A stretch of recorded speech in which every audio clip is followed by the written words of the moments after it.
Baik, materi yang pertama adalah tentang sejarah agama Katolik. Sejarah agama Katolik di dunia.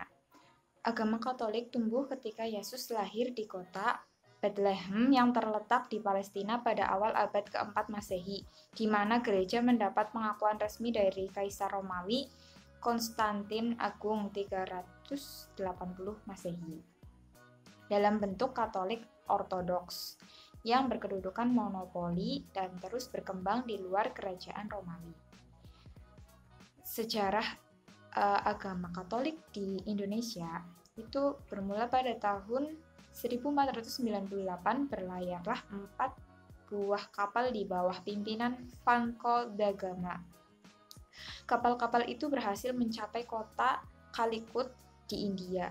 Dalam waktu yang relatif pendek, armada-armada dagang Portugis mampu menguasai bandar strategis di Asia dan Nusantara. Dari sejarah perkembangan dunia, perdagangan bangsa Portugis kiranya tidak terlepas dari perkembangan atau mulai berdirinya gereja Katolik di Indonesia.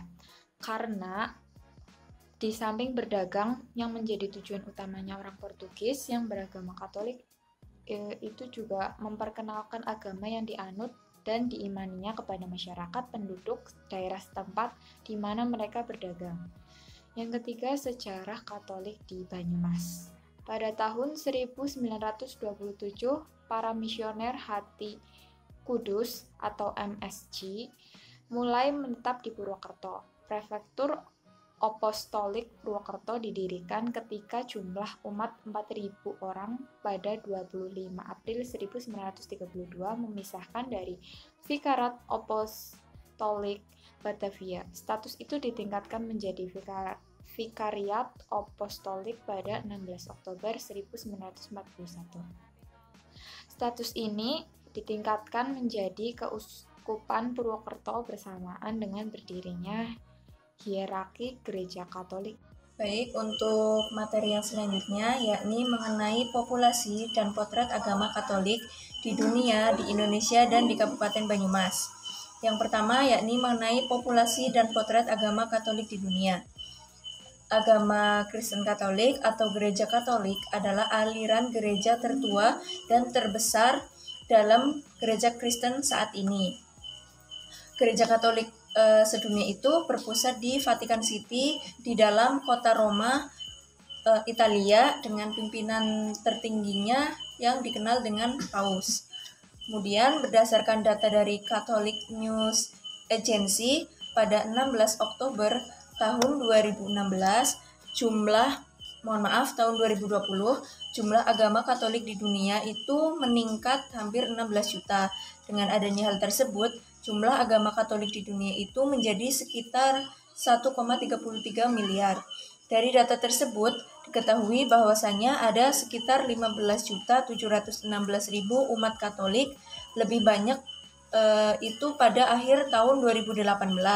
Kemudian pertumbuhan tersebut itu tersebar di semua benua yang berpenghuni dengan peningkatan 94.000 di benua Eropa, 9,2 juta di benua Afrika, 4,5 juta di benua Amerika, 1,8 juta di Asia, dan 177.000 di Oseania.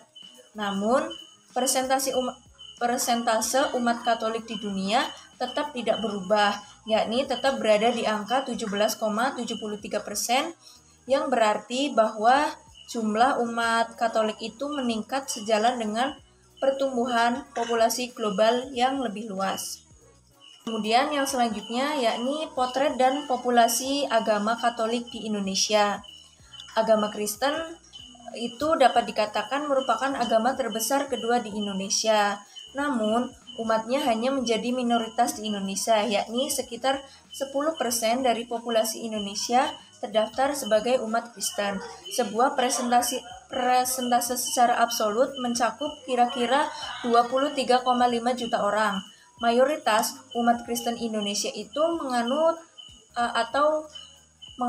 umat Kristen Protestan, Dari 23,5 juta total penduduk Indonesia yang beragama Kristen, sekitar 16,5 juta orang mengikuti ajaran Protestan, sementara 7 juta orang lainnya itu mengikuti ajaran Katolik. Tahun 2018, sekitar 3,12% dari penduduk Indonesia itu menganut agama Katolik. Populasi terbesarnya itu di daerah Papua dan Flores. Kantung Katolik yang cukup signifikan itu berada di daerah Jawa Tengah, yakni kawasan Muntilan, Magelang, Klaten, dan Yogyakarta. Selain itu, terdapat satu provinsi yang mayoritas penduduknya itu penganut Katolik, yakni Nusa Tenggara Timur dengan persentase 54,14% populasi dari jumlah penduduk di provinsi tersebut. Selanjutnya, potret dan populasi agama di Kabupaten Banyumas. Berdasarkan data dari Badan Pusat Statistik Kabupaten Banyumas tahun 2016, penganut agama Katolik itu sekitar 11.293 orang. Presentasenya yakni 0,62% dari seluruh jumlah penduduk Kabupaten Banyumas. Kemudian dari 11.293 umat Katolik di Kabupaten Banyumas tersebut, untuk populasi terbanyak yakni di daerah Purwokerto Timur, sekitar 3.115 orang. Sedangkan dengan populasi terendah itu berada di daerah Rawalo, Gumelar, dan Gedung Banteng, yakni hanya berjumlah sekitar 5 orang. Kemudian bahkan ada daerah yang sama sekali tidak ada umat Katoliknya, yakni berada di daerah Purwojati, Pekuncen, dan Lumbir. Sekian pemaparan materi dari saya. Untuk yang selanjutnya akan disampaikan oleh pemateri yang selanjutnya. Terima kasih. Ya, yang selanjutnya saya akan menjelaskan mengenai ajaran agama Katolik. Ada 10 perintah Allah yang harus dilakukan oleh umat Katolik. Yang pertama, jangan menyembah berhala, berbaktilah kepadaku saja dan cintailah aku lebih dari segala sesuatu. Yang kedua, jangan menyebut nama Tuhan Allahmu dengan tidak hormat. Yang ketiga, kuduskanlah hari Tuhan. Yang keempat, hormatilah ibu bapakmu. Yang kelima, jangan berzina. Yang keenam, jangan mencuri. Yang ketujuh, jangan bersaksi dusta tentang sesamamu. Yang kedelapan, jangan mengingini istri sesamamu. Yang kesembilan, jangan mengingini milik sesamamu secara tidak adil. Selanjutnya, ada 5 perintah gereja yang harus dilakukan oleh umat Katolik. Yang pertama, rayakan hari raya yang disamakan dengan hari Minggu. Ikutlah perayaan Ekaristi pada hari Minggu dan hari raya yang diwajibkan, dan janganlah melakukan pekerjaan yang dilarang pada hari itu. Berpuasalah dan berpantanglah pada hari yang ditentukan. Mengaku dosalah sekurang-kurangnya sekali setahun. Lalu sambutlah tubuh Tuhan pada masa Paskah. Lalu 8 sabda bahagia. Yang pertama, berbahagialah orang yang miskin di hadapan Allah, karena merekalah yang punya kerajaan surga. Yang kedua, berbahagialah orang yang berduka cita, karena mereka akan dihibur. Yang ketiga, berbahagialah orang yang lemah lembut, karena mereka akan memiliki bumi. Yang keempat, berbahagialah orang yang dianiaya karena melakukan kehendak Allah, karena merekalah yang punya kerajaan surga. Yang kelima, berbahagialah orang yang lapar dan haus akan kehendak Allah, karena mereka akan dipuaskan. Yang keenam, berbahagialah orang yang berbelas kasihan, karena mereka akan beroleh belas kasih. Yang ketujuh, berbahagialah orang yang suci hatinya, karena mereka akan melihat Allah. Yang kedelapan, berbahagialah orang yang membawa damai, karena mereka akan disebut anak-anak Allah. Selanjutnya, ada pokok-pokok iman yang terdapat dalam ajaran Katolik. Yang pertama, ada satu Allah saja. Yang kedua, Allah adalah hakim yang maha adil. Ia membalas yang baik dan menghukum yang jahat. Yang ketiga, ada 3 pribadi Allah, Bapa, Putra, dan Roh Kudus. Yang keempat, Allah Putra telah menjadi manusia, menderita sengsara, wafat di salib, dan bangkit demi keselamatan manusia. Yang kelima, jiwa manusia kekal atau tidak dapat mati. Rahmat Allah mutlak perlu agar manusia memperoleh keselamatan. Lalu, ada 7 sakramen kudus. Yang pertama, baptisan. Yang kedua, krisma. Yang ketiga, ekaristi. Yang keempat, tobat dan rekonsiliasi. Yang kelima, pengurapan orang sakit. Yang keenam, tahbisan. Dan yang ketujuh adalah perkawinan. 3 keutamaan adikodrati. Yang pertama iman, yang kedua harapan, dan yang ketiga kasih. Lalu 3 perbuatan baik yang utama. Yang pertama ada doa, yang kedua puasa, dan yang ketiga adalah amal. Kemudian 7 keutamaan pokok. Yang pertama rendah hati, murah hati, murni, dan mengasihi, tahu batas, sabar, rajin bersemangat. Yang selanjutnya 7 cacat jiwa utama. Yang pertama sombong, yang kedua tamak, yang ketiga tidak sopan, yang keempat iri hati, yang kelima rakus dalam makan dan minum, yang keenam marah, yang ketujuh malas. Selanjutnya hari besar keagamaan tahun gerejawi. Yang pertama, Advent dari sore menjelang hari Minggu 1, Advent hingga sore menjelang hari raya Natal. Yang kedua, Natal dari sore menjelang hari raya Natal hingga hari Minggu baptisan Tuhan antara 7 sampai 13 Januari. Yang ketiga, Prapaskah dari hari Rabu Abu hingga misa Kamis Putih. Yang keempat, Trihari Suci dari misa perjamuan terakhir pada malam Kamis Putih hingga sore hari raya Paskah. Paskah dari hari raya Paskah hingga hari raya Pentakosta. Yang keenam, masa biasa dari Senin sesudah hari Minggu baptisan Tuhan hingga hari Rabu Abu, dari Senin sesudah hari raya Pentakosta. Yang selanjutnya ada bulan-bulan suci. Yang pertama bulan Januari. Bulan Januari adalah bulan nama Yesus. Bulan Februari, bulan sengsara Yesus. Bulan Maret, bulan Santo Yosef. April, bulan Ekaristi. Mei, bulan Santa Perawan Maria. Juni, bulan hati Yesus yang Maha Kudus. Juli, bulan tumbuh dan darah yang Maha Kudus.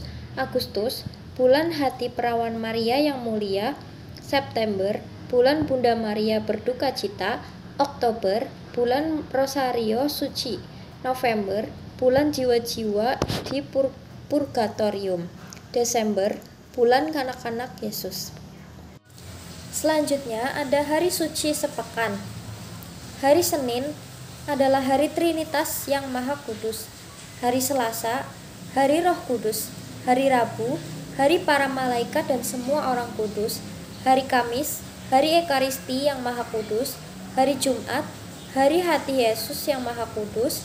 Hari Sabtu adalah hari Santa Perawan Maria. Ya, yang selanjutnya yaitu macam-macam ibadah dalam agama Katolik. Yang pertama ada ibadah rohani. Yang dimaksudkan dengan ibadah rohani adalah setiap ibadah yang dilakukan dalam roh oleh setiap orang Katolik. Sakramen. Kata sakramen berasal dari bahasa Latin sakramen. Sakramentum yaitu hal-hal yang berkaitan dengan kudus atau ilahi. Sakramen juga berarti tanda, lambang atau simbol keselamatan Allah yang diberikan kepada manusia. Sakramen biasanya diungkapkan dengan kata-kata dan tindakan. Ya, yang selanjutnya ada ibadah sosial. Ibadah sosial dapat diartikan sebagai semua kegiatan sebagai perwujudan nyata iman. Dalam agama Katolik, ibadah sosial didasarkan pada ajaran Yesus Kristus sendiri yang begitu solider dengan kehidupan manusia sebagaimana tertulis dalam Injil Matius 25:35-36, di mana sebagai manusia kita dapat memberi makan, minum yang lapar dan haus, mengunjungi yang dipenjara, merawat yang sakit, memberi tumpangan bagi orang yang asing, dan memberi pakaian bagi yang telanjang. Materi selanjutnya yaitu struktur kepemimpinan dan organisasi dalam agama Katolik. Secara organisatoris, Gereja Katolik seluruh dunia adalah satu, tidak terpecah belah dan tidak terbagi dalam aliran sekte maupun organisasi yang otonomi, tetapi secara hierarki atau jabatan suci memiliki satu garis organisasi, satu iman, satu baptisan, satu liturgi, satu pemimpin, dan satu Tuhan. Gereja Katolik dipimpin oleh seorang paus sebagai pemimpin tertinggi.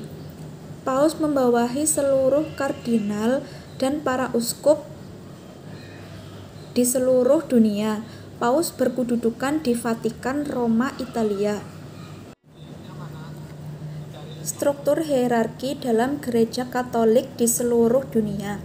Yang pertama, Paus atau Patriark Vatikan. Paus artinya Bapak, sering juga disebut Santo Bapa atau Bapa Suci karena mempunyai tugas suci yaitu memimpin seluruh gereja kudus. Paus adalah kepala gereja yang kelihatan, pengganti Santo Petrus dalam jabatan sebagai guru dan gembala, sebab Bapak Gembala tertinggi berpusat di negara Gereja Vatikan berdasarkan tugasnya, yakni sebagai wakil Tuhan Yesus Kristus sendiri dan pemimpin tertinggi Gereja Katolik sedunia.